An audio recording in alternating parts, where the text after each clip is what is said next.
মহাশয়ের নেতৃত্বে যারা এই অক্লান্ত পরিশ্রম করে আজ 15-20 দিন আগের থেকে এই যে রক্তদান শিবিরের আয়োজন করিয়াছেন, ধন্যবাদ এনাদের সবাইকে।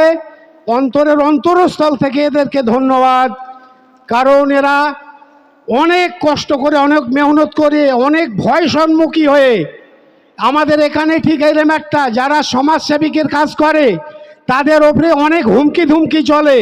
সেই জন্য এরা কোনো হুমকি ধুমকির ভয় করেনি। এরা আমাদের নৌশাদ সিদ্দিকীর আদর্শ নিয়ে, ওনার অনুমতি নিয়ে জীবনকে বাজি রেখে এই রক্তদান শিবিরকে কায়েম করেছে এবং উপস্থিত এখানে জারি আছে, চলছে। তো ধন্যবাদ তাদের। আর বিশেষ করে আমার একটু আগে এক ভাই সাহেব বলছিলেন যে আমাদের এখানে বোমগুলির রাজনীতি। আরে মশাই, বোমগুলির রাজনীতি আমরা বোমগুলি শুনেছি।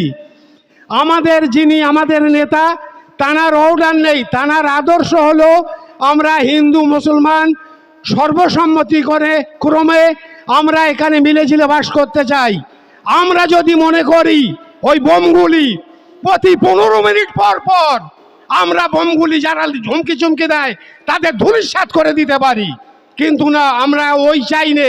আমরা খুনির রাজনীতি চাই নে, মৃত্যুর রাজনীতি চাই নে। একজন মা তার সন্তানের জেনি হাহাকার করবে, কান্নাকানি করবে, তার চোখের পানি আমরা দেখতে চাইনি। একজন বোন তার স্বামীর জন্য রাস্তায় লটাপটা খাবে, আমরা সেই রাজনীতি চাই রে। আমরা রাজনীতি চাই ভ্রাতৃত্বর, সহানুভূতির, মিলনের। আমরা এই রাজনীতি চাই। বন্ধুগণ, এও নয় যে আমরাও জানি না গুন্ডামু করতে, আমরাও জানি গুন্ডামু করতে, কিন্তু আমরা যদি কোনো খুনি বা সন্ত্রাসরা আমাদের ভয় দেখায় আমরা পিছপা নই, এটাও বলে রাখলাম।